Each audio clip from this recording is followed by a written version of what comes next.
बिस्मिल्लाहिर्रहमानिर्रहीम, अस्सलाम वालेकुम। बाखबर सवेरा में खुशामदीद। मैं सदफ अब्दुल जब्बार और मेरे साथ हैं अशफाक इसहाक सिद्दीकी। कैसे हैं आप लोग? ठीक ठाक है, खैरियत से? मंडे उम्मीद है हाँ जी, एक और मंडे आ गया है।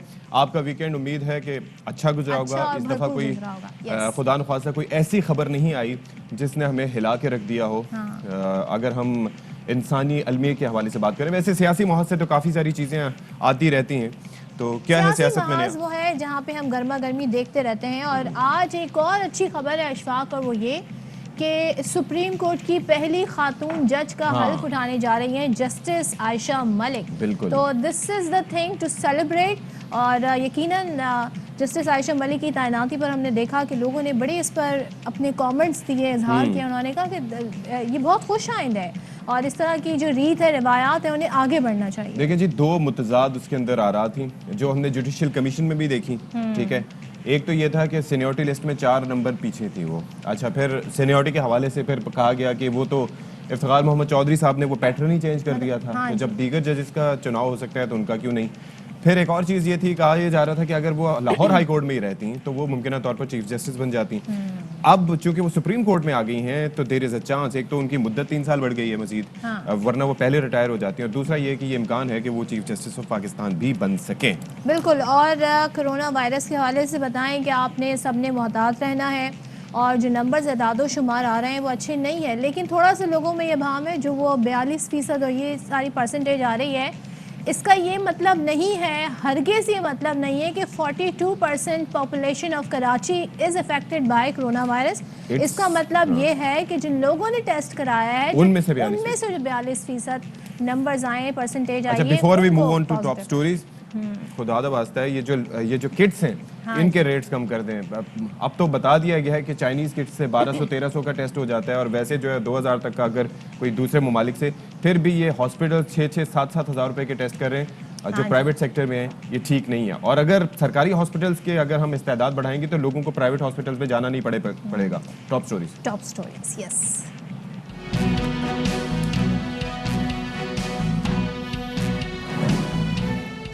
ऑपोजिशन को कोई एनआरओ नहीं मिलेगा। वज़ीर आज़म इमरान खान का एक बार फिर वाज़ेह ऐलान। कहते हैं अगर वो हुकूमत से निकल आए तो सड़कों पर ज्यादा खतरनाक होंगे। ऑपोजिशन को छुपने की जगह नहीं मिलेगी। पीएसएल की तैयारियां उरूज पर, 7वां मेला सजने में 3 रोज बाकी। 11 रुकनी कमेंट्री पैनल का ऐलान, खिलाड़ियों का करंतना भी जारी। आज टेस्ट मनफी आने के बाद प्रैक्टिस शुरू होगी।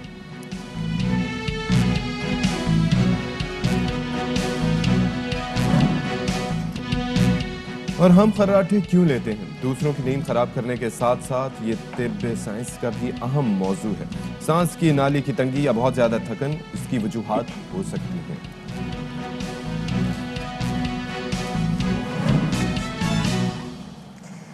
तो जनाब मंडे है और फुल ऑफ न्यूज़ है, बड़ी ज़बरदस्त खबरें हैं जो आपके साथ शेयर करनी है। सबसे पहले आपको बताएं कि कल वज़ीर आज़म ने अवाम की कॉल्स ली बराह रास्त और अवाम के सवालों के जवाब दिए। और ज़ाहिर है हम इतने दिनों से सियासी गर्मा गर्मी देख रहे हैं, तो वज़ीर आज़म ने उस प्लेटफॉर्म से इन ख्यालात का इजहार भी किया। वज़ीर आज़म का कहना था कि अगर मैं हुकूमत से निकल गया तो आपके लिए ज़्यादा ख़तरनाक साबित होगा। सड़कों पर निकल आया तो फिर आपको छुपने की जगह नहीं मिलेगी।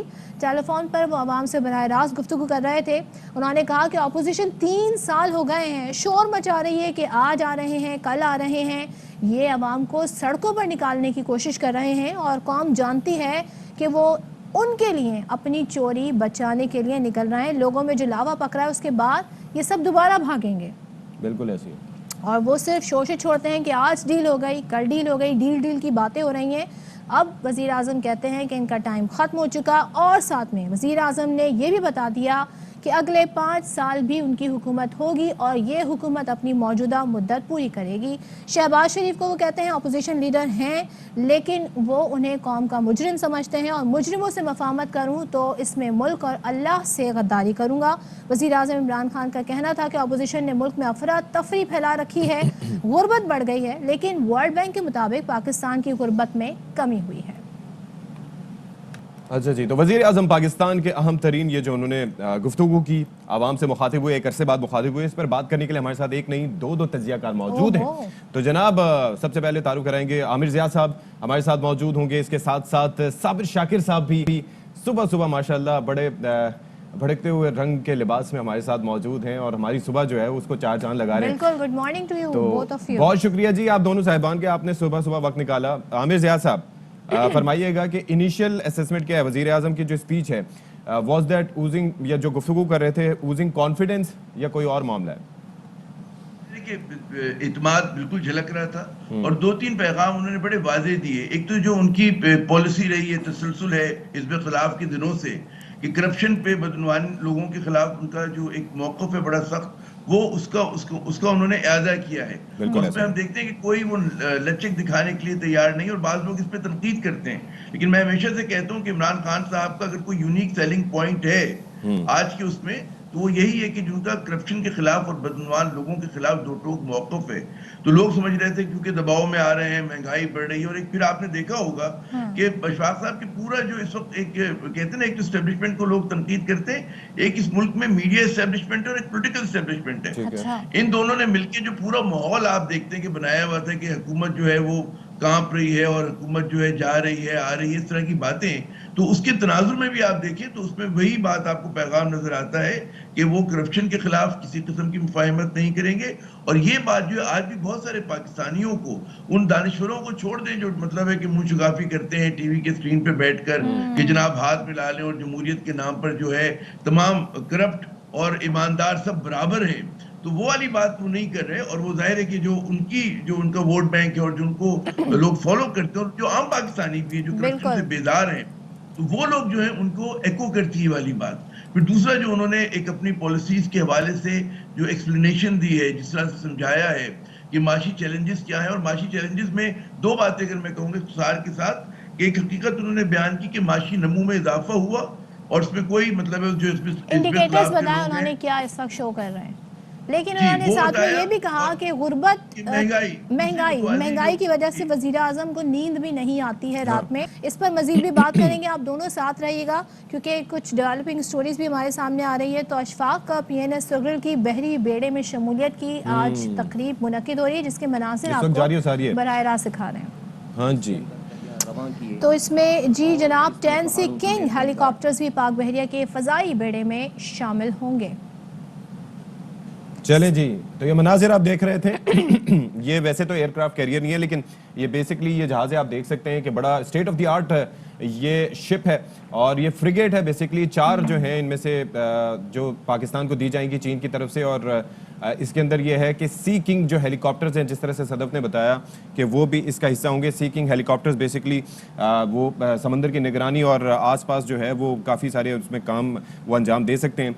तो ये बड़ी अच्छी बात है कि पाक बहरिया को मज़ीद मजबूत और मुस्तहकम बनाया जा रहा है। न सिर्फ ये कि आबदोज़ें एक्वायर की जा रही हैं, बल्कि उसके साथ साथ अब जो बढ़ती हुई जारियत हम देख सकते हैं कि भारतीय नेवी तो ब्लू वाटर नेवी बनने के ख्वाब देख रही है और पता नहीं क्या क्या वो इन्वेस्टमेंट्स कर रहे हैं उस हवाले से।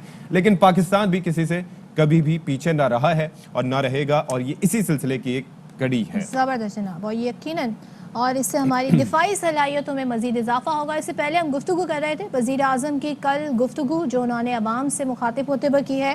साबिर हमारे साथ हैं। साबिर बताइएगा, दो चीज़ें वज़ीर आज़म ने कही, एक तो ये कि वो कहते हैं हमारी हुकूमत मुद्दत पूरी करेगी, अब ज़ाहिर टाइम कितना रह गया है। दूसरे वो ये कहते हैं अगर मेरी हुकूमत को निकाला या इस हुकूमत को ख़त्म किया गया तो फिर मैं ज़्यादा ख़तरनाक साबित होऊंगा। तो इन बिटवीन हम क्या रीड करें? एक तरफ वज़ीर आज़म अगली बता रहे हैं हमारी हुकूमत बनेगी, दूसरी जानिब वो ये भी कह रहे हैं।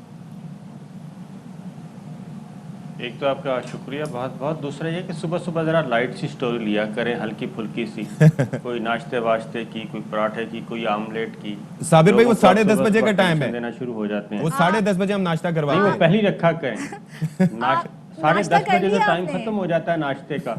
अरे यहाँ पर शुरू होता है 10:30 बजे नाश्ते का टाइम खत्म हो जाता है। बैनुल-अक़वामी मयार उसको फॉलो करें आप। अच्छा ठीक है, ठीक है। आप इस पे कोई हल्का फुल्का दूसरा नहीं, हल्के फुल्के तो हम हैं।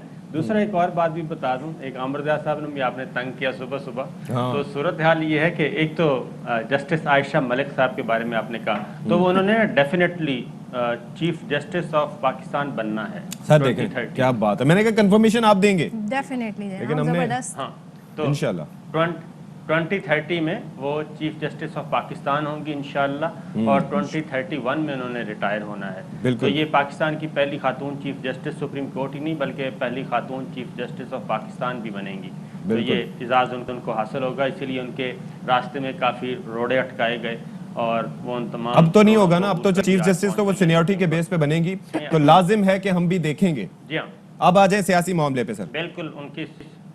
जी हाँ, सियासी मामला ये है कि सूरत हाल prime minister of Pakistan Imran Khan साहब ने ज़रा इनफॉर्मल तरीका यूज़ किया है बहुत सारी चीज़ों को कन्वे करने का। और माजी में तो कौम से ख़िताब किए जाते थे, लेकिन उन्होंने ये तरीका अख्तियार किया कि सवालों के जवाबात लिए जाएं और उसके जवाब में फिर वो अपना माफिज़ ज़मीर जो है वो बयान करें, और उन्होंने वो कर दिया। ये सिर्फ अपोजिशन इससे मुखात नहीं थी, जैसा कि आमिर भाई ने बताया कि इससे हमारी मीडिया इस्टेब्लिशमेंट भी थी, और सबसे ज़्यादा उन्होंने जो फिगर्स दिए वो थे कि 2500 अरब 2500 अरब रुपए के मामलात जो हैं FBR के वो पड़े हैं आला अदालतों में और उनके ख़िलाफ़ हैं हुक्म इम्तनाई। उसमें उन्होंने कहा कि वकला और हमारा जो जुडिशल सिस्टम है उसकी तरफ इशारा किया। तो वो एक तरह से उनकी अभी भी नंबर 1 प्रायोरिटी जो है वो अभी भी वही है कि अपोजिशन का एहतसाब करना है, और उन्होंने कहा कि एहतसाब को जिहाद के तौर पे वो कर रहे हैं। तो प्रायोरिटी पे उन्होंने वही रखा है, लेकिन उस प्रायोरिटी को वो कहते हैं कि मैं पूरा इसलिए नहीं कर सका कि उसमें रुकावटें हैं, और रुकावटें हैं सिस्टम की, और सिस्टम की वजह से उन्होंने फिर ये जिम्मेदारी मुख्तलिफ इदारों पर डालने की कोशिश की। बाकी वो जो कह रहे थे कि मैं बिल्कुल अगर वज़ीर आज़म हाउस में बैठा हूँ तो कम ख़तरनाक हूँ, बाहर निकला तो ज़्यादा ख़तरनाक होऊंगा, वो एक तरह से सबको सुना रहे थे, आपको भी मुझे भी और बाकी जितने भी कल टीवी ऑन करके बैठे थे उन सबको सुना रहे थे कि मुझे मत अच्छा जी छेड़ना। साबिर भाई, अगर अभी यहाँ पर हम मुझे जरा छेड़ा रोकेंगे आपको क्योंकि अभी जो है वो PNS तुगरल की जो इंडक्शन हो रही है पाकिस्तान नेवी में, तो उससे एडमिरल अमजद खान नियाजी साहब इस वक्त खिताब कर रहे हैं जो कि chief of the naval staff है। Cultural linkages, religious affinity, and mutual respect. These relations encompass all facets of bilateral collaboration, especially in the realm of defense, which includes provisioning of training, conduct of operational exercises, technical assistance, and provision of trained manpower. Large number of Pakistan Armed Forces personnel are serving on deputation in the Qatar Amiri Armed Forces and act as a formidable bridge in developing even closer ties between the two countries. It is pertinent to highlight that State of Qatar has provided 10 ex-Qatar Amiri Air Force seeking helicopters to Pakistan Navy, along with spares and a seeking simulator. The operational flexibility afforded by these seeking helicopters will provide substantial boost to the combat capability of Pakistan Navy. I am sure future generations will cherish this special gesture of our brethren. Ladies and gentlemen, Pakistan is located in an area of immense geoeconomic and geostrategic significance. Pakistan believes in freedom of navigation on the high seas and uninterrupted flow of trade, which is a prerequisite for promoting peace and stability in the region. Our maritime security is embedded in the maritime environment of Indian Ocean, which has witnessed surge in the recent past, both in the traditional and non-traditional threat domains. Therefore, Pakistan Navy's role in maintaining a secure order. चलें जी, आप देख रहे थे कि naval chief खिताब कर रहे थे, बहुत ही अहम मौका है दिफाए वतन को मजबूत करने के हवाले से। अच्छा, हमारे साथ तज्जियाकार दो मौजूद हैं, बड़े सीनियर तज्जियाकार हैं, और हम बात कर रहे हैं वज़ीर आज़म साहब के जो गुफ्तगू उन्होंने की और एक इनफॉर्मल तरीके से जिस तरह से साबिर शाकिर साहब ने कहा, और ख़ासे अरसे बाद ये मौका आया जब वो इस तरह से आवाम से बराह रास्त मुखातिब हुए, उनसे कॉल्स की। अच्छा आमिर ज़िया साहब, एक चीज़ उन्होंने कहा कि महंगाई के हवाले से जब उनसे सवाल भी पूछा गया तो उन्होंने कहा कि भाई एक तो दुनिया भर में महंगाई है, और अगर महंगाई की शरह इतनी ही होती तो वो जीडीपी हमारी कैसे बढ़ती, और जो शरह नमू है, शरह तरक्की है, वो 5.37%। आप समझते हैं कि क्या गुर्बत को मापने का पैमाना यही है या ये कामयाब पैमाना है? क्योंकि इससे तो इंडिकेशन ये होती है कि एक घर में अगर 6 अफराद रहते हैं तो उनका एक हवाला दिया जाता है कि जी उनकी मजमूई पैदावार यानी कि उनकी आमदन इतनी है। ये नहीं पता चलता कि उसके अंदर अदम मसावात कितना है। तो उसको मापने के और भी पैमाने होते हैं, उन पे तवज्जो नहीं दी जाती। पहली बात तो मैं तस्लीम करना पड़ेगा, और मेरे ख्याल में इस पे इख्तिलाफ के जो कहते हैं ना पढ़े लिखे लोग हैं, मिफ्ता इस्माइल साहब ने इस बात का इतराफ किया है, मैं सुन रहा था एक प्रोग्राम में, कि जीडीपी ग्रोथ के ऊपर जो है कोई तनाजा नहीं है। हाँ। इस मुल्क में दो मुतवाजी हकीकतें हैं जिसका इतराफ वज़ीर आज़म साहब ने अपने कल की जो है गुफ्तगू में किया। एक तो ये कि जी जीडीपी ग्रोथ बढ़ी है, इसमें कोई सबको पता है कि बहुत सारे हमारे जो सेक्टर्स हैं, कंस्ट्रक्शन सेक्टर ले लें, आईटी Real ले estate लें, sector, टेक्सटाइल बिल्कुल ले सही लें, मैन्युफैक्चरिंग ले लें, जिनमें बहुत ज्यादा ग्रोथ हुई है। दूसरा फिर आ जाते हैं कि जी महंगाई, अच्छा दोनों मुतवाजी, महंगाई भी हकीकत है जिसका आप भी करते हैं, और उसकी वजह जो है लोगों को समझ में आनी चाहिए कि नंबर 1 कि हमारे यहाँ जो है करेंसी की डिप्रिसिएशन हुई है और बहुत मैसिव हुई है, बहुत मैसिव। और वो भी एक जो कहते हैं ना कि गैर मकबूल अगर हुकूमत को फैसले करने पड़े हैं तो तमाम के तमाम मजबूरी के सौदे थे, क्योंकि पाकिस्तान में जो साख्ती मसाइल हैं वो बदस्तूर कायम है, और वो जाहिर है कि किसी के पास जादू की छड़ी नहीं है, और उसके लिए जिस किस्म के सख्त इकदाम की जरूरत है वो गालिबन अभी हम लोग तैयार नहीं है। जो हमारा बिल्कुल। पार्लिमानी निज़ाम है और जितनी इस वक्त एक मुख्तसर अक्सरियत हासिल है इमरान खान साहब को, नहीं कर सकते। दूसरा है कि जी आलमी मंडी में जो जितनी अजनास है उनकी कीमतों में इजाफा, वो पाम ऑयल से लेकर आप शुगर से लेकर सही दैट इज चीज़ है। अंडरस्टैंडेबल, लेकिन एक इशू ये है कि जहां पर हम देख रहे हैं कि अदम मसावात में जो खलीज है वो बढ़ती चली जा रही है, यानी कि जो इस अरसे में अगर हम देखें तो सरमायाकारों का मुनाफा वो बढ़ता चला जा रहा है और गरीब गरीब से गरीब तर होता जा रहा है। दूसरे मुल्कों में महंगाई बढ़ी है लेकिन परचेजिंग पावर में भी इजाफा हुआ है, यहाँ पर तनख्वाहों वगैरह में किसी सूरत इजाफा देखने में नहीं आ रहा, जिसकी वजह से लोग मसाइल में, ये एक दोहरी हकीकत है। Coming back to the speech again, Sabir आपकी तरफ एक बार फिर, ये जो बड़े दिनों से हम डील का तासुर सुन रहे थे, हर तरफ डील की बातें की जा रही थी, कल जो वजीर आजम ने दो टोक बात की है, अब ये जो डील का तासुर है ये ख़त्म हो गया, क्योंकि वो ये कहते हैं कि मेरे जो 3 साल का हुकूमत का दौर है वो इंतहाई मुश्किल था, बहुत मुश्किल वक्त से निकाल के हम मईशत को यहाँ पर हमने लाके खड़ा किया है, तो मैंने तो अब सही ट्रैक पे हुकूमत को लेकर आ गया हूँ, मुल्क को लेकर आ गया हूँ। तो ये जो डील का तासुर है अब ये इससे रद्द होता है, क्योंकि वज़ीर आज़म ने बता दिया है कि ना वो एहतसाब से पीछे हट रहे हैं, ना किसी को एनआरओ मिल रहा है।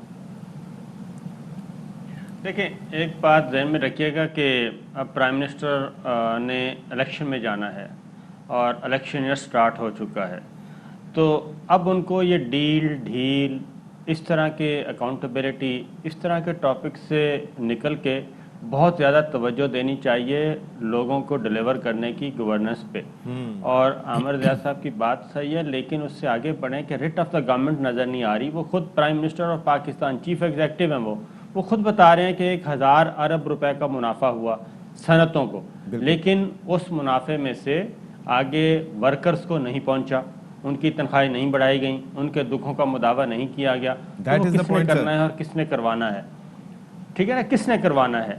आप सनतकारों को पाल रहे हैं, और जो सुपर एलीट और एलीट है वो तो बिल्कुल इसमें कोई शक नहीं, वो अमीर तरीन हो गई है।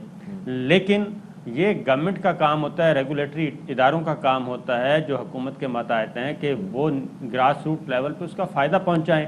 दूसरी बात है, दूसरी जिम्मेदारी आ जाती है गवर्नमेंट सर्वेंट्स की। गवर्नमेंट मुलाजमीन की तनख्वाहें बढ़ाना गवर्नमेंट की जिम्मेदारी है, तो उस पर कितना खर्च आ जाता है? अगर 16वें 17वें स्केल तक आप बढ़ा देंगे तो वो अभी तक नहीं किया गया।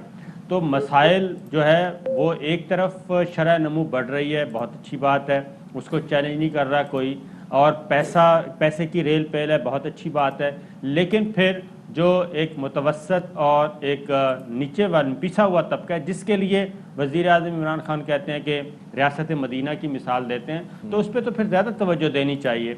असल चीज़ ये है कि तवाज़ुन होना चाहिए पॉलिसीज़ में, और आप अपनी हुकूमत का इक़्तिदार में कितना वक्त जो है वो इन मसाइल पे दे रहे हैं, और कितना आप अपोजिशन के साथ सर खपा रहे हैं। अपोजिशन, आपने इलेक्शन में जाना है, अगर आप पॉलिटिकली अच्छा सर्व करेंगे लोगों को और अच्छी गवर्नेंस देंगे, तो अपोजिशन वैसे ही मर जाएगी, अगला इंतखाबात फिर आप जीत सकते ऐसे ही हैं। है। लेकिन अगर आपका नैरेटिव 3.5 चौथे साल भी ये है कि मैं अकाउंटेबिलिटी करना चाहता था लेकिन ये मजबूरियां हैं, मैं नहीं कर सका, मैं डील नहीं दूंगा, मैं ढील नहीं करूंगा, मैं एनआरओ नहीं दूंगा। भाई बहुत अच्छी बात है, आप चीफ एग्जीक्यूटिव में आप नहीं दे सकते। अगर नवाज शरीफ साहब इस मुल्क से गए हैं तो वफाकी काबीना के हतमी फैसले के बाद गए हैं और उसके अलावा नहीं जा सकते थे। और अब वज़रा भी कह रहे हैं बाहर निकल के कि जनाब उसमें बहुत सारे लोग जो मेडिकल रिपोर्ट की बुनियाद पे हमने जाने दिया, तो बजाय इसके कि उस लकीर को पीटा जाए अब आगे बढ़ा जाए। हुकूमत ठीक में है, हैं, आप हुकूमत वक्त हैं। ठीक है, ठीक है, बहुत शुक्रिया अली सुब, आप हमारे साथ मौजूद रहे। साबिर शाकिर साहब, आमिर जहाज साहब हमारे साथ मौजूद थे और बड़ी अहम गुफ्तगू रही। और बेसिकली मेरा तजिया नहीं, एक सवाल ही था उनसे जो हम बात कर रहे थे कि जो जिस तरीके से बात की जा रही है ना, बहुत से पैमाने होते हैं मापने के। ह्यूमन डेवलपमेंट इंडेक्स है, OECD है, internet multi dimensional poverty index है, जिससे पता चलता है कि हकीकतन लोगों के हालात मुल्क में, किसी मुल्क में कैसे हैं। वो तो इकोनॉमी की हिसाब किताब देता है, GDP। जनाब एक बार फिर आपको ले चलते हैं, सदर आरिफ अलवी PNS सर्किल की बहरी बेड़े में शमूलियत की तकरीब से खिताब कर रहे हैं। And I am confident that our defense cooperation will continue to grow ever stronger with each passing day. I would also like to take this opportunity to highlight that Pakistan and Qatar enjoy very close relationships, cordial and enduring friendships, alhamdulillah, with the invaluable support of Qatar, my brotherly country. Today's injections of 10x Qatari Emiri Air Force seeking helicopters will significantly boost Pakistan Navy's operational capabilities. In addition, the seeking simulator will help train our personnel on how to be able to be comfortable in flying the helicopters and increase their efficiency. It will save time, it will save foreign exchange. This will greatly augment our seeking fleet, and of course, ladies and gentlemen, on the right are the 3 seeking helicopters which have been gifted among the 10. Looking at Pakistan, it is at the crossroads of major civilizations and trade routes. Therefore, the importance of maritime security takes greater significance.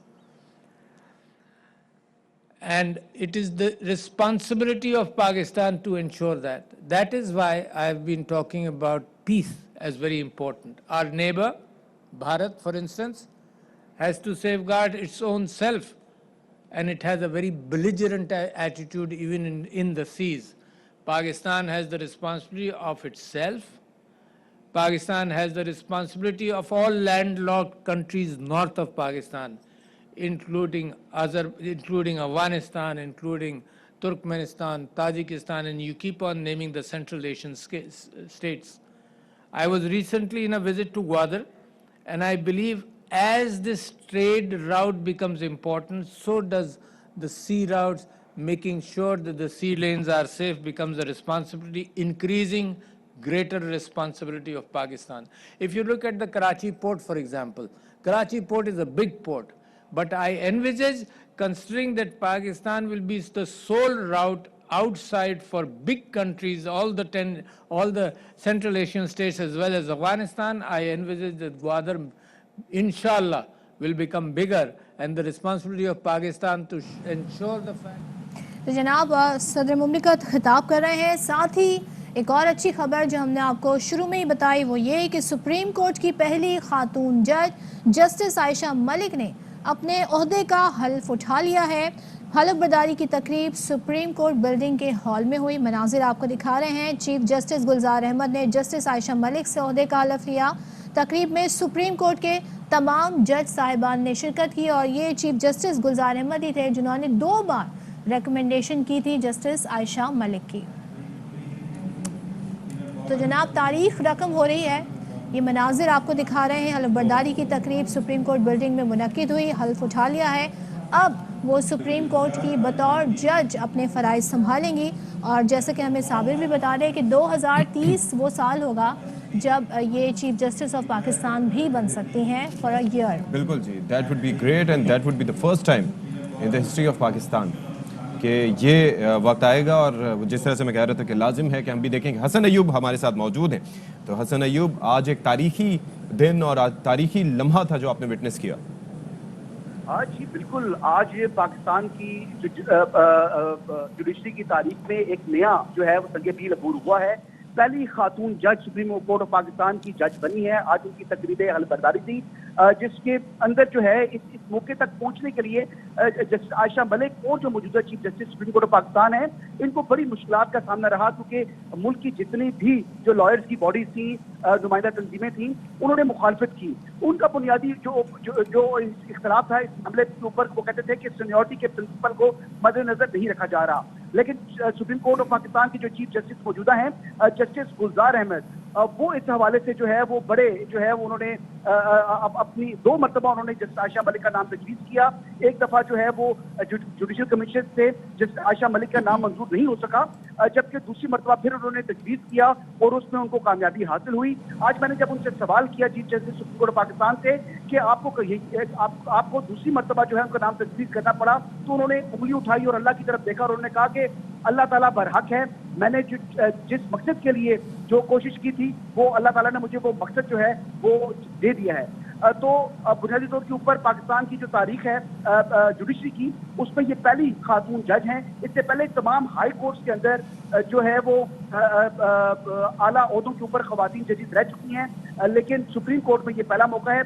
और 2030 में अगर तमाम मामला ठीक रहे तो इंशाल्लाह justice Ayesha Malik Pakistan की पहली चीफ जस्टिस ऑफ पाकिस्तान के ओहदे तक पहुंचने वाली पहली खातून भी होंगी। तो आज जो तकरीब हलबरदारी थी, इसमें तमाम जो है वो लॉ ऑफिसर थे, वो मौजूद थे, अटॉर्नी जनरल फॉर पाकिस्तान आए थे, इसके अलावा प्रोसिक्यूटर जनरल नैब थे, तमाम जजेस सुप्रीम कोर्ट ऑफ पाकिस्तान के वो यहाँ मौजूद थे। बल्कि जो तकरीब हलबरदारी में सबसे पहले जो पहुंचने वाले जज थे वो जस्टिस काजी फाइज थे, जबकि बाकी जजेस थे वो जो मुकर्ररा वक्त के ऊपर ही जो हॉल है जहाँ पर हलबरदारी की तकरीब होनी थी वहाँ पहुंचे थे। जी ठीक है, हसन ने हमें बड़ी डिटेल से सारा मंजर वहाँ का पेश किया। बहुत शुक्रिया हसन अयूब हमारे साथ थे। और जस्टिस आयशा मलिक 2012 से लाहौर हाई कोर्ट की में जज तैनात हुई थी 2012 में। उस वक्त से वो चौथी सीनियर तरीन जज के तौर पर काम करी थी, एक्सक्यूज माय वॉइस, और अब वो सुप्रीम कोर्ट की जज बन गई हैं। ब्रेक लेते हैं जी, ब्रेक के बाद आएंगे।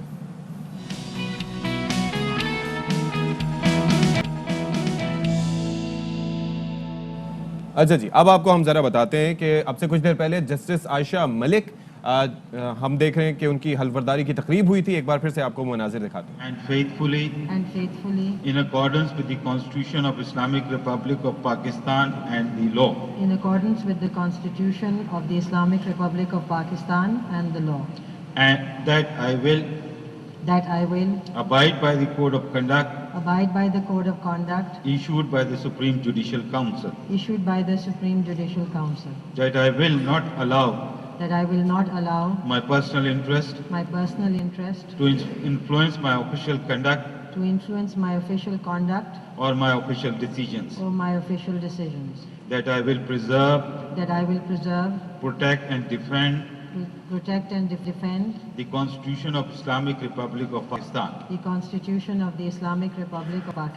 And that in all circumstances I will do right to all manners of people according to law without fear or favor, affection or ill will. May Allah Almighty help and guide me. Ameen. Help and guide me. May Allah Almighty help and guide me. Ameen. चलें जी, हाँ तो जी, ये सदफ मनाजिर आप आपने देखे, ये उस वक्त के मनाजिर हैं जब जस्टिस आयशा मलिक जो कि सुप्रीम कोर्ट की पहली खातून जज के तौर पर तैनात हुई हैं, उन्होंने हल्फ उठा लिया है। Chief justice of Pakistan justice Gulzar Ahmed ने उनसे हल्फ लिया। तो ये तारीखी मनाजिर हम आपको इस वक्त दिखा रहे हैं जब उन्होंने हल्फ उठाया है और वो सुप्रीम कोर्ट की पहली खातून जज होगी। इससे पहले वो लाहौर हाई कोर्ट में बतौर सीनियर जज अपने फ़राइज़ मनसबी अंजाम दे रही थीं और hopefully in 2030 supreme court of Pakistan की यानी कि पाकिस्तान की चीफ जस्टिस भी बन जाएंगी जस्टिस आयशा मलिक। बिल्कुल जी, अकॉर्डिंग टू द सीनियरिटी, क्योंकि वहाँ पर जो तरीक़ेकार है वो अपॉइंटमेंट का ये है कि चीफ जस्टिस ऑफ पाकिस्तान अब सीनियरिटी के बेस पे ही बनते हैं। वैसे जो है वो जुडिशल कमीशन में रिकमेंडेशंस और फिर वोटिंग यानी कि जो मेंबर्स होते हैं वो चुनाव करते हैं। तो ये तरीक़ेकार था, तो बड़ा अच्छा खुशाइंद आज का दिन था। और अब क्या डिस्कशन है जी आज के? जनाब गुज़िश्ता दिन तो संडे था अशफाक जी, मतलब मुझसे बहुत सवाल अशफाक पूछते हैं कि आप क्या करती हैं फारिग टाइम में, क्या करती हैं, क्या पढ़ती हैं, क्या आप क्या करते हैं संडे वाले दिन?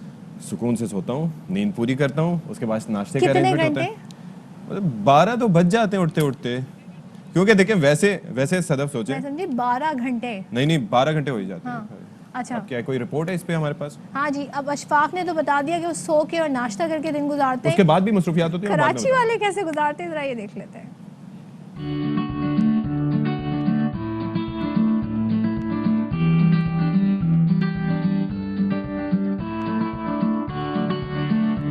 भर की तरह कराची वाले भी इतवार के दिन को भरपूर तरीके से मनाते हैं। खवातीन इतवार के रोज बावर्ची खाने में काम करने के बजाय फैमिली के साथ बाहर बैठकर नाश्ते को तरजीह देती हैं। ऐसों की भी कमी नहीं जो सारा दिन बिस्तर पर गुजार कर आराम करते हैं। हलवा पूरी के नाश्ते के बाद अगला मरहला सदर में किताबों के उस पुराने बाजार जाने का होता है जहाँ कम कीमत पर किताबें मयसर होती हैं।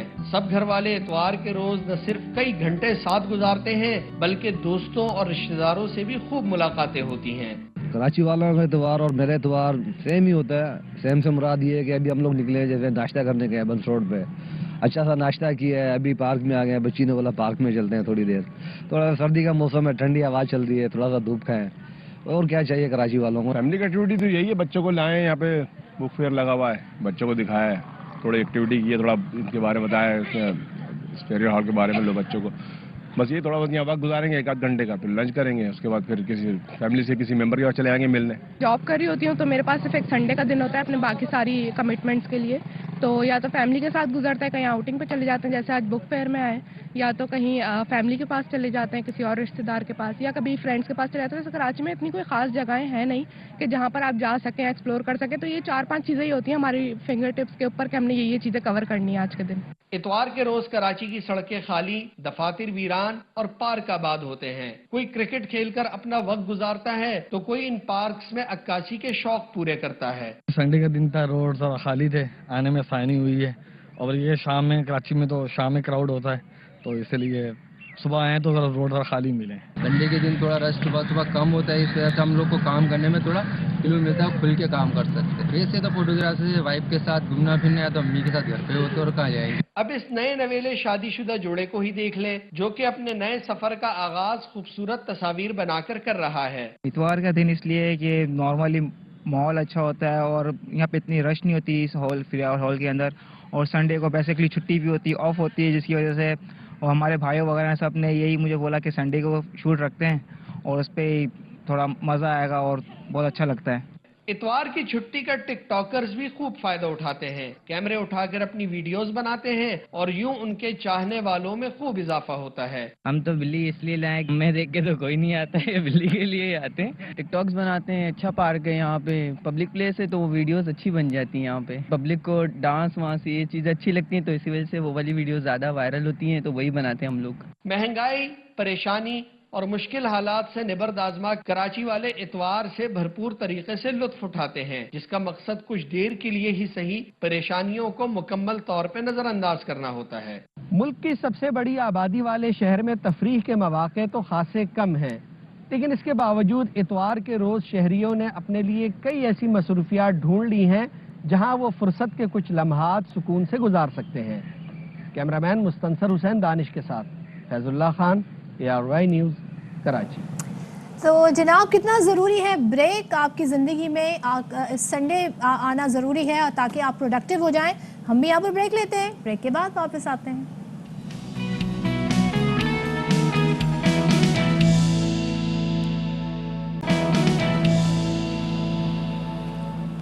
वेलकम जी, बाखबर सवेरा में एक बार फिर से आपका खैर मकदम है और वक्त हो चुका है 10:05। एक बार फिर से आपके सामने हैं और तारुफ अब दोबारा नहीं करवाएंगे क्योंकि तारुफ 9 बजे हम करवा चुके थे।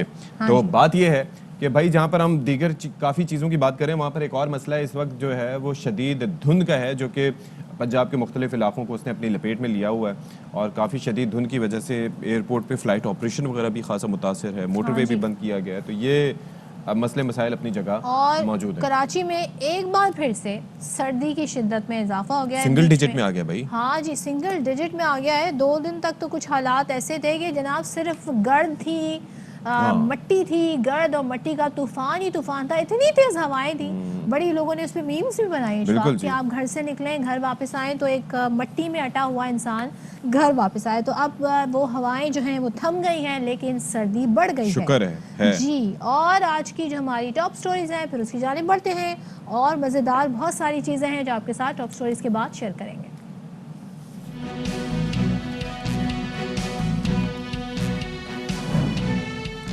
स्कूल्स में तालीम का गिरता मयार, 90% असातिज़ा साइंस और रियाजी पढ़ाने की अहलियत नहीं रखते, ना ही उनके पास मुतालिका मजमून की डिग्री है। सूबाई वजीर के मुताबिक ऐसे टीचर्स की तादाद सिंध में 1,35,000 है। मुल्क के बालाई इलाकों में बारिश और बर्फबारी का नया सिलसिला। क्वेटा समेत बलूचिस्तान के मुख्तलिफ शहरों में बर्फ पड़ने के बाद कड़ाके की सर्दी। कराची में भी गई ठंड वापस लौट आई। लाहौर की बाहिम्मत हाफिज कुरान आमना सबके लिए मिसाल बन गई। वालिदैन के इंतकाल के बाद 3 बहन भाइयों की परवरिश के लिए ठेला लगा लिया, खाने पीने की अशिया बेचकर अपना घर चलाने लगी।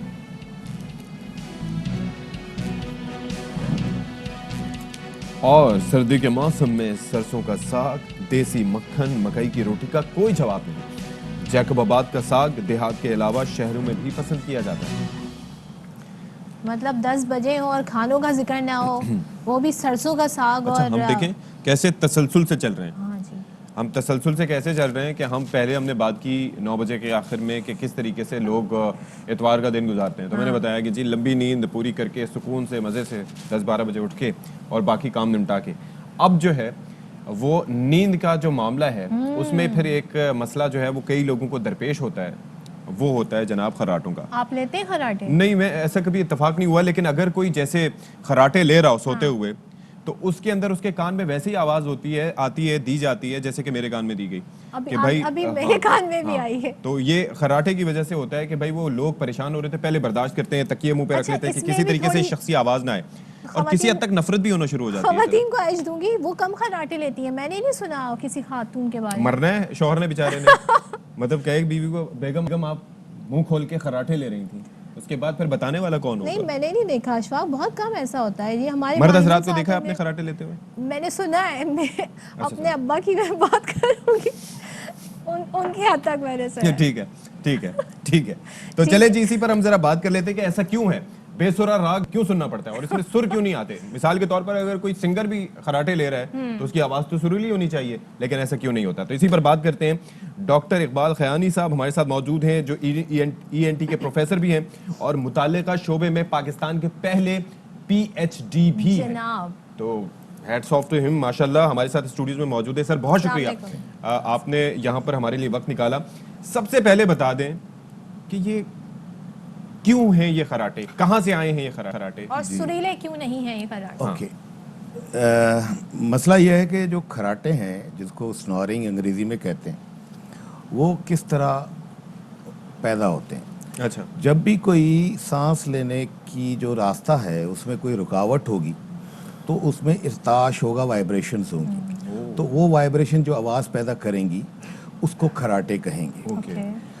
अब ये खराटे, इनके साथ जो है वो स्लीप एपनिया सिंड्रोम भी होता है, यानी सांस रुकने का सिंड्रोम, जो नींद के दौरान सांस रुकता है, जिसके ऐसा लगता है कि आपके सीने के ऊपर के बैठा हुआ है, पैरालिसिस जिसे भी इसका मतलब खराटे लेते हैं तो नहीं, ऑब्जर्व करते हैं। हाँ, और वो होते हैं 2 किस्म के स्लीप एपनिया होते हैं। एक तो सेंट्रल होते हैं जो दिमागी कोई केमिकल या उसकी एक गड़बड़ की वजह से होते हैं, जिसमें नार्कोलेप्सी और ऑनलाइन कर्स होते हैं, वो 2% लोगों में होता है। बाकी 98% लोगों में वो पेरिफेरल यानी कि नाक से लेके गर्दन के नीचे तक की कोई प्रॉब्लम हो, उसमें रुकावट हो, तो उसमें होता यानी कि कोई रुकावट है। अच्छा, ये मैंने सही बोला कि खवातीन की तादाद कम है एज कम्पेयर टू मैन? नहीं, ऐसी बात नहीं है। ये इतने मजे नहीं आ रहे। हाँ, ये ऐसी बात नहीं है। वो एकदम देखे से ही negate ना, उमूमन ऐसा होता है कि जो लोग दवाइयाँ इस्तेमाल करते हैं, स्लीपिंग पिल्स या डिप्रेशन की पिल्स, या कोई नशा करते हैं, या उनको ब्लड प्रेशर का मसला है, या थायराइड का मसला है जो खवातीन में ज़्यादा होता है, और अगर शुगर का मसला है जिसमें वज़न बहुत ज़्यादा हो गया है, और ये देखा गया है कि अमूमन खवातीन का वज़न भी अच्छा खासा ज़्यादा होता है, तो उनको ये खराटों के मसाइल ज़्यादा होते हैं।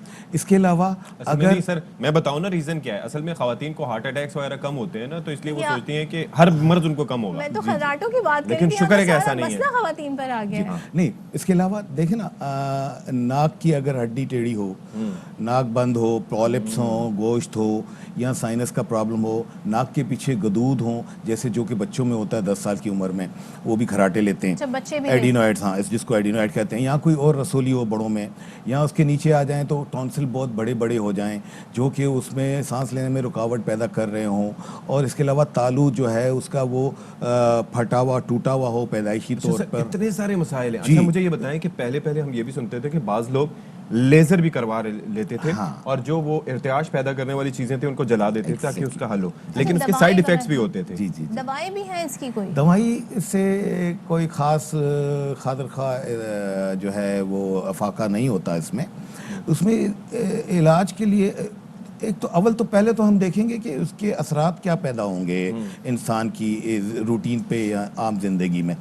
जब वो खराटे लेगा और उसके सांस रुकेगा नींद के दौरान, तो उसकी नींद जो होती है वो सुपरफिशियल नींद होती है, यानी शैलो। हाँ, शैलो, सुपरफिशियल स्लीप कहते हैं उसको। उसमें वो ख्वाब बहुत देखता है, और डीप स्लीप नहीं होती, यानी कि जिसमें आरामदेह स्लीप जिसको कहते हैं डीप स्लीप।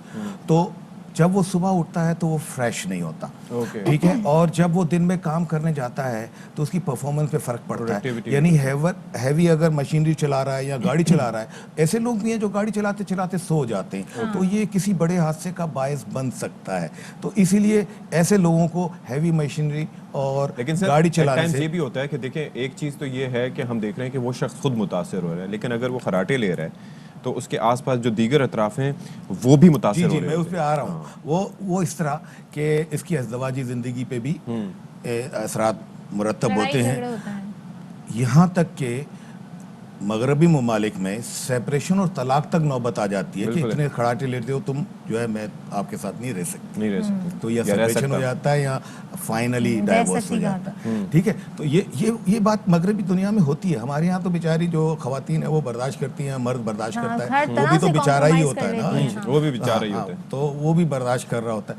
तो ये चीज़ें इसके अलावा जो करती हैं, एक तो समाजी मसाइल पैदा करती हैं, एक काम के दौरान की परफॉर्मेंस के मसला है। इससे फिर बचा कैसे जाए? दूसरे डॉक्टर साहब थोड़ा सा ये भी बताइएगा, अक्सर हमने ये भी देखा है कि किसी को मेंशन कर दो कि यार आप तो खराटे लेते हो या लेती हो, तो अगले दिन से उनके खराटे बंद हो जाते हैं। नहीं, तो इज इट समथिंग लाइक मैंने ये एक्सपीरियंस किया है। ये एक ऑब्जेक्टिव अगर मसला है कोई, अगर और कुछ लोगों के लिए कहा जाता है मुंह खोल के सोते हैं, तो that could be the reason. जो जिसको ऑब्जेक्टिव मसला होगा, मुंह खोल के सोएगा, इसका मतलब कोई ना कोई रुकावट है, राइट। तो उसका मतलब यह है कि अगर देखें, अब सबसे बड़ी बात यह है कि देखा जाए कि सेहत पे क्या असर पड़ेगा, जिस्म पे क्या असर पड़ेगा अगर कोई खराटे ले रहा है या नींद में वो बार बार उठ रहा है, तो उसको कहते हैं syndrome, obstructive sleep apnoea syndrome. अगर 25 से 30 दफ़ा वो नींद में उससे उठता है रात भर में, और उसका सांस रुकता है, और वो दौरा 8 से 10 सेकंड तक होता है, 7 से 8 घंटे की, उसमें तो हम इसको सिंड्रोम कहते हैं, और उसका इलाज कराना लाजमी है। अदरवाइज वो दिल का साइज उसका बड़ा हो जाता है, ब्लड प्रेशर बड़ा हो जाता है, हार्ट अटैक के चांसेस बड़े हो जाते हैं। आप जरा ये बता दें हमें कि आपने कहा कि इसका इलाज दवाइयों से मुमकिन नहीं है, इसका तो फिर किस तरीके से, how do you treat such people? जी, बिल्कुल सही कहा आपने कि इनका दवाइयों से कोई खातिर खा वो नहीं मिलता।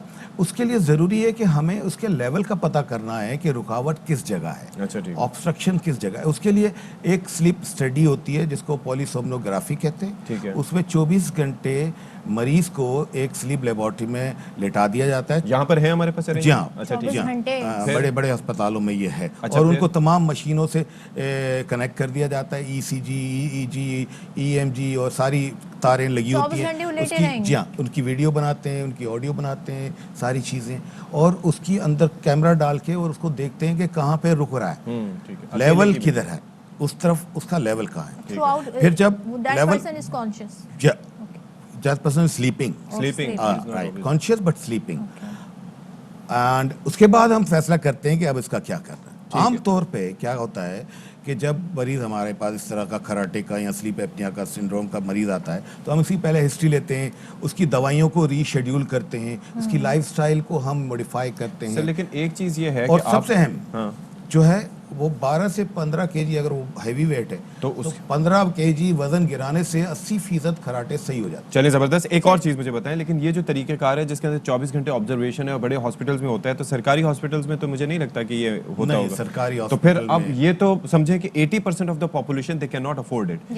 ऐसा कोई तरीका बताएं जो कि आम शख्सियों के या आम घरों के मसाइल हैं। बड़े लोगों के मसाइल तो ये है कि वो अलग कमरे में जाके सो जाएगा। कहाँ लोगों के पास टाइम है, अफोर्ड भी नहीं कर सकते। क्या करें? तो उसके लिए हम यही करते हैं कि इनको कहते हैं आप अपनी जो है वो जो दवाइयाँ ले रहे हैं इसको रीशेड्यूल करें, वजन गिराएं, इसके अलावा शुगर है तो उसका इलाज करें, उसको कंट्रोल करें, और अगर आपको थायराइड का मसला है तो थायराइड के मसले को सही करवाएं। इसके बाद एक छोटा सा मशीन आती है, इसको कहते हैं CPAP। वो क्या होती है कि मशीन के जरिए एक गैस का वो प्रेशर बनता है जो गर्दन के जो मसल हैं उनको दबने नहीं देता और उसको खुला रखता है। अच्छा। एक न्यूमेटिक स्प्लिंट टाइप का होता है। अच्छा। अगर वो टॉलरेट हो जाए वो मास्क के जरिए दिया जाता है, अगर वो टॉलरेट हो जाए तो उसके 95% रिजल्ट आते हैं और वो इतना महंगा भी नहीं होता, वो घर पे भी किया जा सकता है। इसके बाद जो है अगर कोई मजीद आगे अगर ऑपरेशन करना हो तो फिर हम उसके लेवल के हिसाब से चेक करेंगे। यानी कि it means thank you so much, आपने इतनी हमें मालूमात हमारे साथ शेयर की डॉक्टर साहब। इसका मतलब ये है जनाब कि आप अपनी ओवरऑल हेल्थ का ख्याल रखें, एक्सरसाइज करें, अच्छा खाना खाएं, अच्छी नींद लें, टाइम सोएं, टाइम पर उठें, और चाय वगैरह से परहेज करें सोने से पहले, और कॉम्प्रोमाइज कर लें खराटों के साथ, क्योंकि जो इलाज बताए जा रहे हैं यही है भाई, हेल्थ एक्सपेंसिव, वरना आपको 24 घंटे किसी और के सामने निगरानी में लोग क्यों कॉम्प्रोमाइज कर लेते हैं। तो ये अच्छी बात है।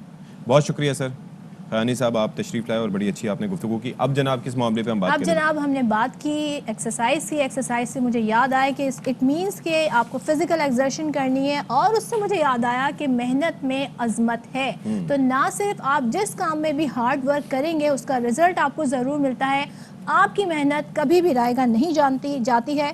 तो जनाब ऐसे काम भी होते हैं दुनिया में, लोग ऐसे काम भी करते हैं जिसको अमूमन लोग समझते हैं कमतर काम है, लेकिन कुछ लोग ऐसे होते हैं जिन्हें उन कामों को करने में शर्म महसूस नहीं होती। तो आज हम आपको मिलवाएंगे लाहौर के एक ऐसे नौजवान से जो रिक्शा चलाते। रिक्शा चलाना कोई बुरी बात नहीं है, इज्जतदार कमाई है, लेकिन उनका अज़्म है वकील बनने का, जिसके लिए वो लॉ कॉलेज में तालीम हासिल कर रहे हैं। माशाल्लाह माशाल्लाह, बड़ी अच्छी बात है जी। और हमारे साथ ये अजमल अल्ताफ इनका नाम है, और हम उनसे पूछेंगे कि वो कैसे मैनेज कर रहे हैं रिक्शा चलाना भी और अपनी पढ़ाई भी। तो देखिए आगे का विजन देखें कितना जबरदस्त। हमारे साथ इस वक्त बराह रास्त मौजूद हैं जी अजमल।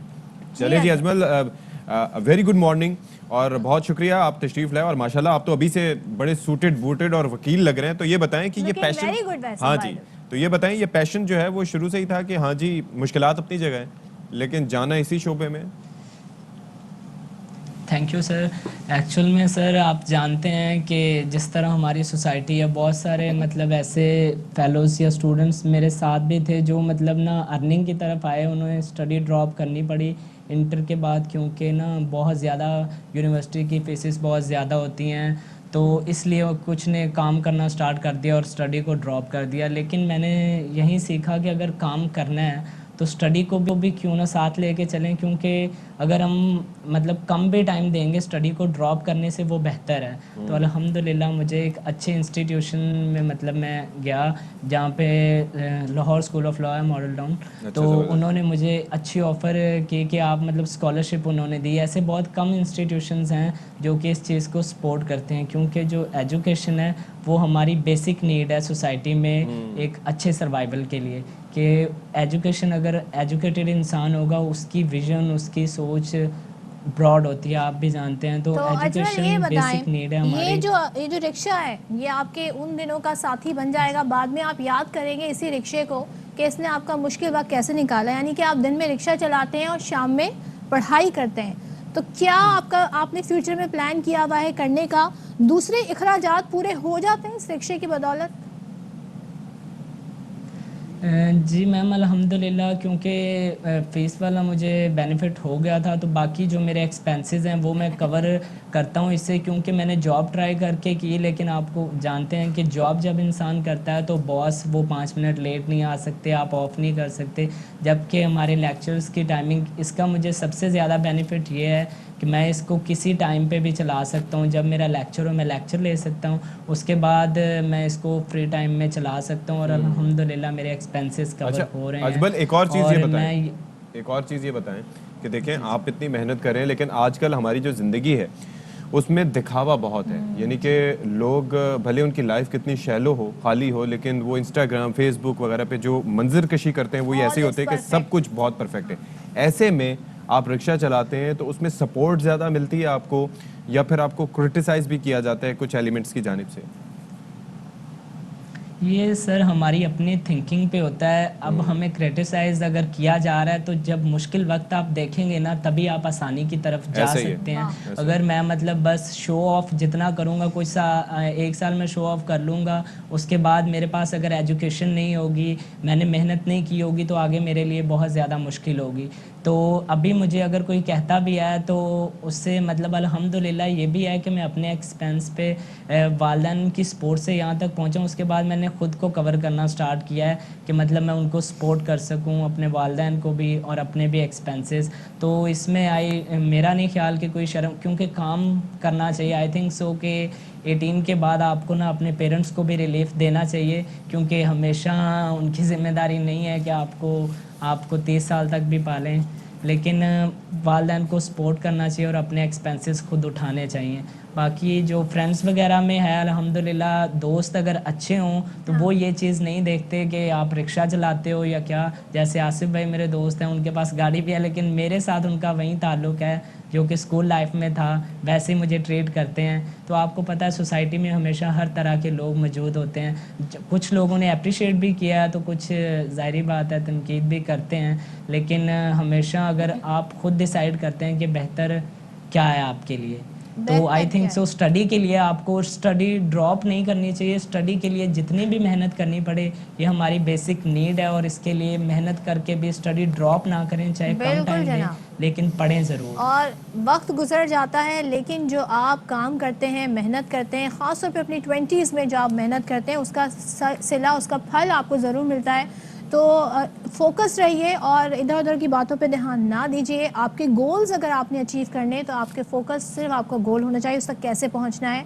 बहुत शुक्रिया, हमारे साथ अजमल अल्ताफ़ मौजूद थे। Such an inspiring story Ajmal Altaf की, और उन्होंने बताया कि वो बिल्कुल भी इस चीज़ में शर्म महसूस नहीं करते और करनी भी नहीं चाहिए, मेहनत में अजमत है। बिल्कुल जी। अब ज़रा मौसम के तेवर का तज़किरा कर लेते हैं। तो जनाब बेशतर इलाकों में मौसम आज शदीद सर्द और खुश्क रहेगा। बालाई खैबर पख्तूनख्वा, शिमाल मशरक़ी पंजाब समेत मुख्तलिफ इलाकों में ये कहा गया है, गिलगित बल्तिस्तान समेत, कि जैसे कि आप हमारे अक़ब में देख रहे हैं कि बर्फबारी का इम्कान है। और हमारी ड्रेसिंग से भी देख रहे हैं। जी बिल्कुल, हाँ जी ऐसा ही है। और उसके अलावा क्वेटा समेत बलूचिस्तान के मुख्तलिफ शहरों में बर्फबारी हो चुकी है। क़िला अब्दुल्ला, ज़ियारत चमन में हर सू सफ़ेदी है, फिर मामूलाती ज़िंदगी भी मुतासिर हैं। अच्छा, कराची में भी जिस तरह से हम तज़किरा कर चुके हैं कि there has been a shift, यानी कि जो सर्दी जा रही थी वो फिर वापस आई, और 2 दिन से काफ़ी ठंड महसूस हो रही है। ठंडी हवाएं भी चल रही हैं, जो कि पहले गर्द आलूद हवाएं थी, और इसके साथ साथ जो है वो टेम्परेचर भी सिंगल डिजिट में। क्वेटा में जब हवाएं चलती हैं तो यहाँ वो चली आती हैं, और कराची में भी सर्दी होने लगती है। तो जनाब हमारी नुमाइंदा अतिया अकरम हमारे साथ हैं, उन्हें जानेंगे ख़ास तौर पे बलूचिस्तान का मिजाज कैसा है, मौसम कैसा है। नहीं, हम बता सकते हैं अभी से। पता है क्यों? वैसे ही आती हैं मोटी सी चादर लपेट के। हाँ। आज इन्होंने जो ये जैकेट नुमा ओवरकोट पहन रखा है ना, ग्लव्स भी पहने, क्या वजह है इसकी Atiya? What has changed? Yes, जी बिल्कुल ऐसा है कि देखने में ये कोट बहुत हल्का सा महसूस हो रहा है, लेकिन इसके नीचे मैंने स्वेटर, ज़ाइनेक्स और मोटे कपड़े पहने हुए हैं, माशाल्लाह। जिसके बावजूद मुझे शदीद सर्दी महसूस हो रही है। और दूसरी जानिब अगर मौसम की बात की जाए तो मौसम के तेवर तो बड़े कड़े हैं और कड़ाके की सर्दी पड़ रही है कोयटा में। बर्फ़बारी के बाद से जो है कोयटा, ज़ियारत, कल्लात और संजावी, किला अब्दुल्ला, किला सैफुल्ला, ये जो हैं शदीद सर्दी की लपेट में हैं। इसके साथ साथ महकमा मौसमियात ने जो है वो लोगों को दूर दराज सफ़र करने से गुरेज करने के भी जो है वो अहकाम जारी किए हैं। PDMA की जो टीमें हैं वो कौमी शाहरा पर मौजूद हैं, क्योंकि वक्फे से होने वाली बर्फ़बारी के बाद से जो है वो कौमी शाहरा जो है वो बंद हुई थी और उसे खोल दिया गया और मुसाफिरों से कहा गया है कि वो दूर दराज के सफ़र जो बिला किसी उज़र के हों उनसे इज्तनाब करें। इसके साथ साथ अगर दर्जा हरारत की बात की जाए तो कोयटा में -5 जो है वो पारा चल रहा है और जो है पानी जम गया है, शदीद सर्दी है, सर्द हवाएं जो हैं उन्होंने पूरी वादी को अपनी लपेट में लिया हुआ है। मैं भी इस वक्त बात कर रही हूँ तो मेरी आवाज़ से भी आपको अंदाज़ा हो रहा होगा कि मेरी आवाज़ में भी कपकपाहट है। बहुत शदीद सर्द मौसम है, कड़ाके की सर्दी पड़ रही है और आज जो है काफ़ी दिनों की बारिश और बर्फ़बारी के बाद धूप तो निकली है, लेकिन इस धूप में वो गर्माहट नहीं है जो होनी चाहिए और ठंडी हवा के थपेड़े जो है वो चारों तरफ से मुझे लग रहे हैं और बहुत शदीद वाली सर्दी है।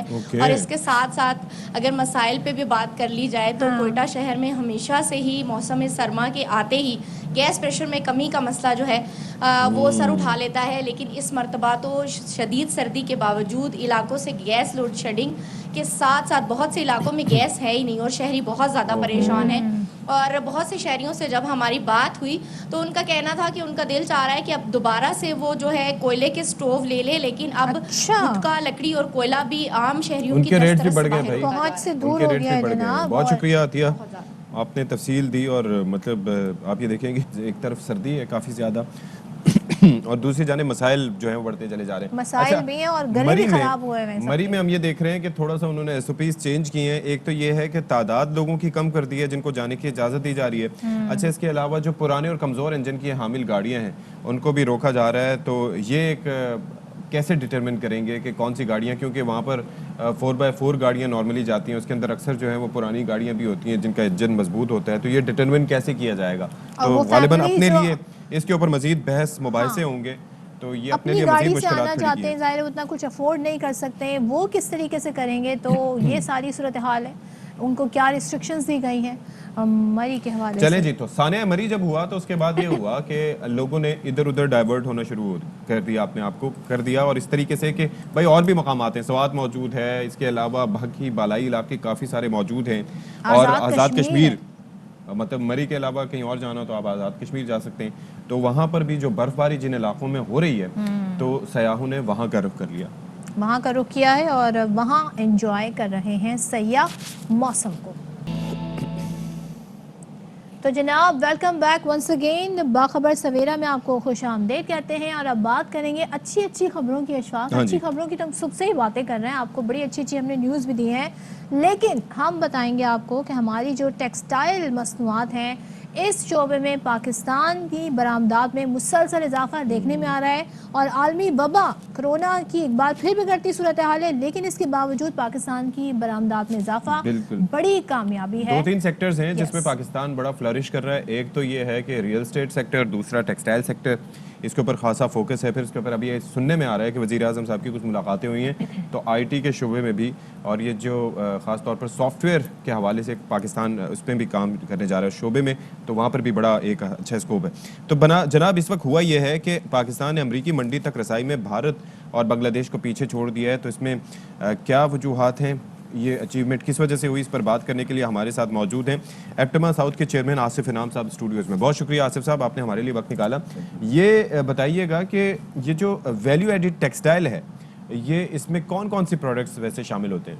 ये इसमें जो हमारे यहाँ पाकिस्तान से जा रहा है वो इस वक्त नेटवेयर्स हैं, ये आपका होम टेक्सटाइल्स हैं जिसमें बेडशीट, ये टॉवल वगैरह, ये सारी चीज़ें। इसमें आप अगर देखें कि पिछले 5-7 साल में ना, इस दौर से पहले जो गवर्नमेंट थी उसमें हमारा तकरीबन शेयर था दुनिया में 2.3% और वो गिर के 1.8 हो गया था। तो पहले तो उसकी मेन वजह जो है वो एनर्जी थी, जिसको आते ही इन्होंने नब्स को पकड़ा और उन्होंने एनर्जी के रेट वगैरह ठीक कर दिए। और वो ठीक होते ही आपकी बहुत सारी बंद कैपेसिटी चल गई, नई कैपेसिटीज चल गई, कुछ मिले बिक बिका के दूसरे घरों में जाके चल गई। तो एक बहुत बड़ा रेनेसेंस आया और उसकी वजह, और फिर दूसरे जब दुनिया में कोविड आया और कोविड में आपने देखा कि बहुत सारे मुल्कों ने, स्पेशली जो डेवलप कंट्रीज हैं, इन्होंने नोट छाप के लोगों को बांट दिए। तो प्रोडक्ट तो नहीं थे, नोट थे, उन्होंने किसी प्रोडक्ट में डेवलप होना था। अल्टीमेटली तो कोई परचेजिंग पावर बढ़ गई ना, तो वहाँ कोई रेवेन्यू लॉस नहीं हुआ या इनकम लॉस जिसे कहते हैं वो हुआ ही नहीं वो फैक्टर, बल्कि कई केसेस में तो इनकम जनरेट हो गई।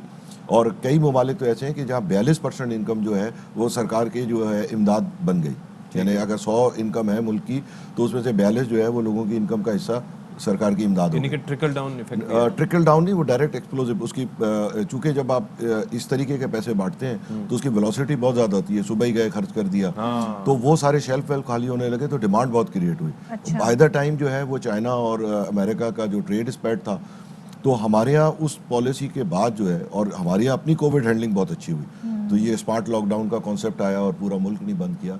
आप अपने पड़ोसी से कंपेयर करें तो हमारी बेइंतहा बेहतर हैंडलिंग रही। अच्छा, और अल्लाह की मेहरबानी भी है उसमें, वो तो सबसे पहले जो लोग हैं ना उनको रोकना और समझाना नामुमकिन है।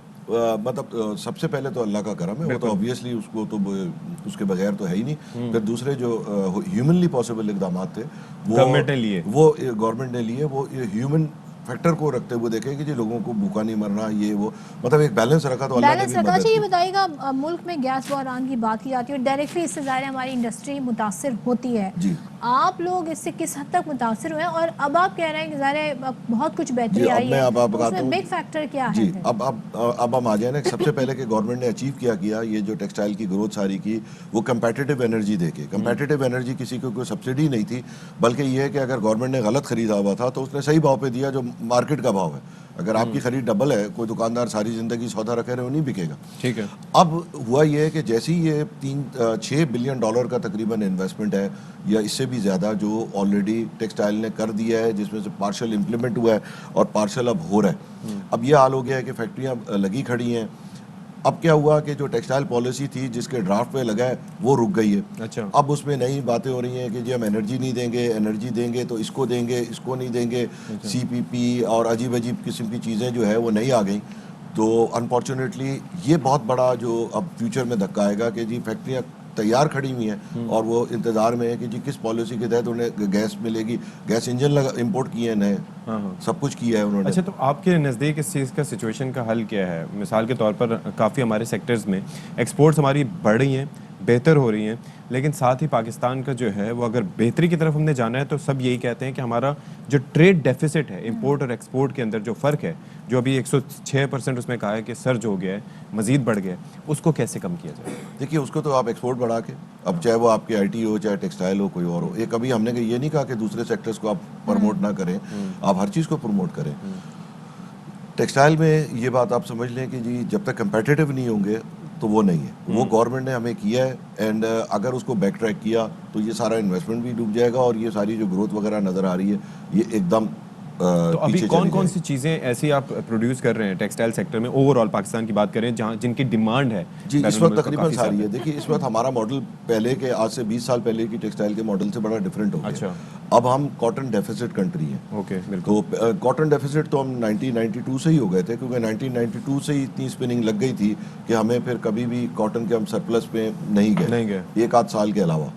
तो अब हमारी डिमांड है 1 करोड़ 80 लाख बेल, मुल्क में पैदावार है 75 लाख बेल।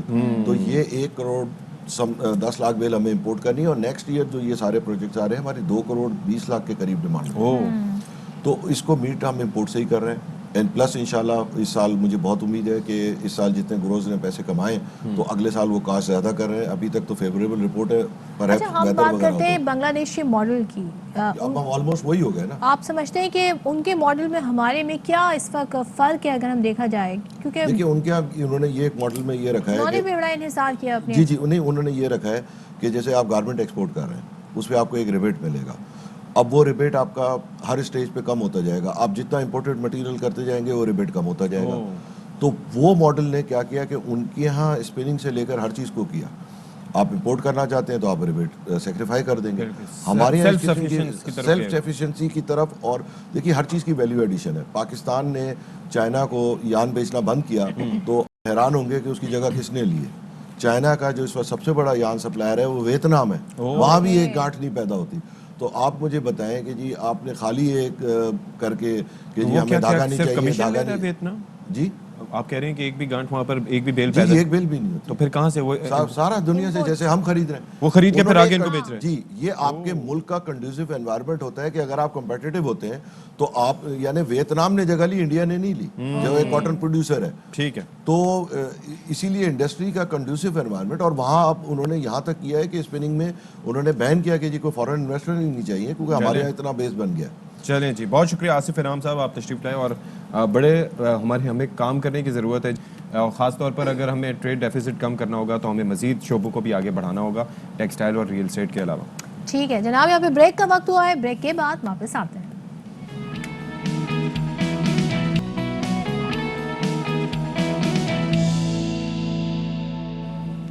और बिल्कुल आपको आज ज़रूर बताएंगे कि कोरोना वायरस का जो वेरिएंट है ओमिक्रॉन, इससे रिलेटेड क्या एदाद शुमार सामने आए हैं। कराची में इस वायरस की यलगार देखने में आ रही है, मजबूत केसेस की शरह 42% से जायद हो गई है और मुख्तलिफ इलाके हैं जहां पर 5 फरवरी तक स्मार्ट लॉकडाउन लगा दिया गया है। जबकि लाहौर में भी ओमिक्रॉन का फैलाव है, पंजाब में ओमिक्रॉन के 93 नए मरीज रिपोर्ट हुए हैं और इसी तरीके से मुल्क के मुख्तलिफ शहर हैं जिसमें रावलपिंडी भी है, पेशावर भी है, वहाँ से जो शरह सामने आ रही है वो काफ़ी ख़तरनाक है, लेकिन कराची में बहुत ज़्यादा फैला हुआ है। बिल्कुल जी, जितने टेस्ट हो रहे हैं उसकी मुनासबत से। तो डॉक्टर सईद अहमद खान साहब हमारे साथ मौजूद हैं, ये मेंबर हैं सिंध कोरोना टास्क फोर्स के। बहुत शुक्रिया डॉक्टर साहब, आप तशरीफ़ लाए हमारे पास। सबसे पहले तो ये जो टेस्टिंग की शरह है, वैसे तो 42% से ये एक तासुर जाता है कि लीजिए जितनी आबादी है उसको कैलकुलेट करो, उसमें से 42%, ऐसा नहीं है जितनी टेस्टिंग हो रही है। तो ये जो टेस्टिंग के मामले पे डॉक्टर नौशीन से भी मैंने रिक्वेस्ट की थी और ये एक बात है कि ये जो प्राइवेट हॉस्पिटल्स में खासी महंगी टेस्टिंग हो रही है, किट्स को आम क्यों नहीं किया जा रहा ताकि 1200-1300 या 1500 तक में लोग टेस्ट करवा सकें ईजिली।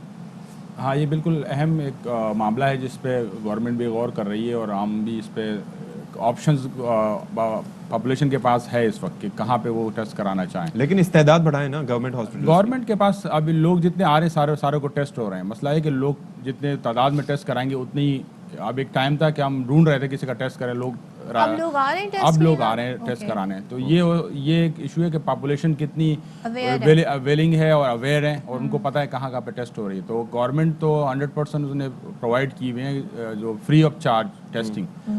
लेकिन इसके अलावा ये जो किट्स हैं ये मेडिकल स्टोर्स वगैरह पे भी आम करते हैं, जैसे इस्लामाबाद वगैरह में है। अब इसमें जो स्टेटिस्टिक्स है इसमें एंटीजन टेस्टिंग शामिल नहीं है, ये एक अनफॉर्चुनेट है, इसको शामिल करनी चाहिए ताकि उसका पता। अभी जितने भी टेस्टिंग है PCR टेस्टिंग के हम बात कर रहे हैं, इसके अलावा जो एंटीजन टेस्टिंग का डेटा है वो इसमें इंक्लूडेड नहीं है। वो number antigen sir blood test, antigen और नेजल स्वैब है, लेकिन वो जो रैपिड एंटीजन टेस्ट है जो एयरपोर्ट्स पे अभी जब लोग अराइव होते हैं उनका एंटीजन टेस्ट होता है। तो अगर वो नंबर इसमें शामिल किया जाए तो वो डबल से भी ज्यादा है। हाउ डू वी डिफरेंशिएट कि कौन सा आपको वायरस हुआ है, वेरिएंट है डिफरेंट या पुराना वेरिएंट जो है वो नहीं होता, मौजूदा वेरिएंट ही असर कर रहा होता है, ज़रा सा ये भी बता दीजिए। कोरोना वायरस जहाँ से शुरू हुआ था वुहान स्ट्रेन से, ये ग्रेजुअली म्यूटेशन के जरिए जब वायरस रेप्लिकेट करते हैं तो उसमें तब्दीलियाँ होती हैं, चेंजेस आती हैं, ये नॉर्मल फिनोमिना है।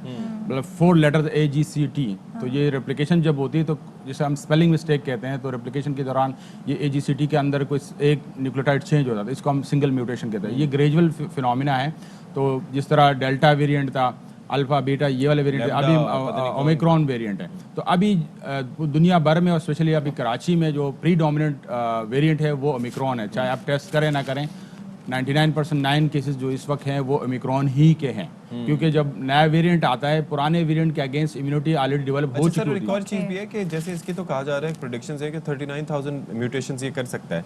दूसरा ये ओमिक्रॉन, आप ये समझते हैं कि ये वो डोमिनेंट वेरिएंट है जिसकी वजह से ये मर्ज जो है उसका असर कम होता चला जाएगा? बिल्कुल, एक फिनोमिना हम कहते हैं उसको, तो फिटनेस कॉस्ट। वायरस एक फिटनेस कॉस्ट देता है जिसकी वजह से उसकी लेथेलिटी कम होती चली जाती है लेकिन उसकी इन्फेक्टिविटी बढ़ती चली जाती है।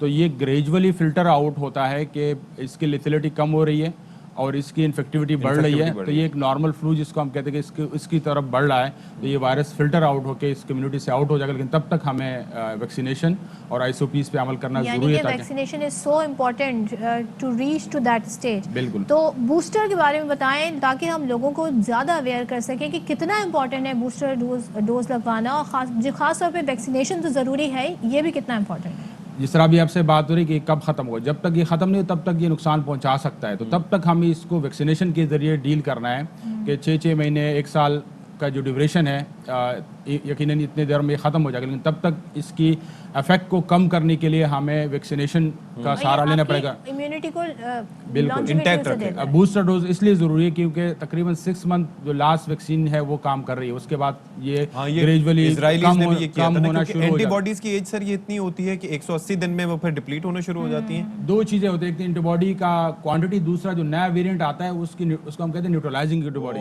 तो वो प्रीवियस एंटीबॉडी न्यूट्रलाइजिंग एंटीबॉडी नहीं रहती नए वेरिएंट के लिए। अच्छा। तो इसलिए हमें बूस्टर डोज इसलिए ज़रूरी है कि वो एंटीबॉडी की क्वांटिटी बढ़ जाए और उसकी क्वालिटी भी बढ़ जाए ताकि वो नए स्ट्रेन को इफेक्टिवली डील करे। अदरवाइज जो एंटीबॉडी होती है वो जिस तरह का डेल्टा के अगेंस्ट हमारे पास एंटीबॉडी है तो ओमिक्रॉन के अगेंस्ट 100% न्यूट्रलाइजिंग नहीं हो पाएगी। तो अगर हम बूस्टर डोज लगाएंगे तो एंटीबॉडी की क्वांटिटी और इफेक्ट बढ़ जाएगा, वो न्यू स्ट्रेन के अगेंस्ट भी इफेक्टिव रहेगा। सही, बहुत बहुत शुक्रिया डॉक्टर सईद खान, आपने इतनी हमें ज़बरदस्त मालूमात दी।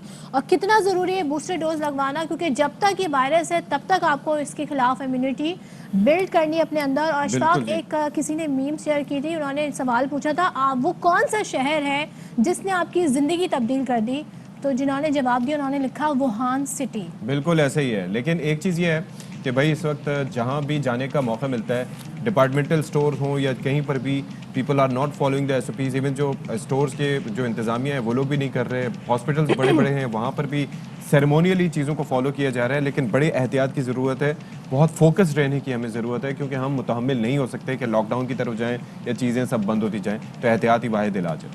आपसे इजाज़त चाहेंगे जी, अपना ख्याल रखिएगा, बहुत सारा ख्याल रखिएगा। कल फिर मुलाकात होगी, तब तक के लिए अल्लाह हाफ़िज़।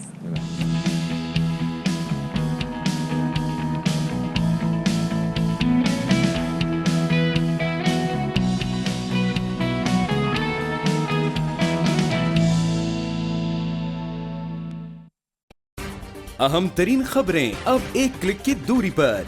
आपके पसंदीदा टॉक शोज हों या अहम मुल्की या गैर मुल्की शख्सियात की न्यूज कॉन्फ्रेंसेस, हर लम्हा बाखबर रहने के लिए सब्सक्राइब करें हमारा YouTube चैनल। मौसम की सूरत हाल हो या खेल के मैदान से खबरें, अपने मोबाइल फोन से मुल्की और बैनुल-अक़वामी अहम खबरों तक रसाई के लिए डाउनलोड कीजिए मोबाइल ऐप। बावसूख ज़राए से मुसद्दिका खबरों, तज्ज़ियों और तबसरों से मुस्तफ़ीद होने के लिए विजिट कीजिए पाकिस्तान की सबसे बड़ी न्यूज वेबसाइट www.arynews.tv।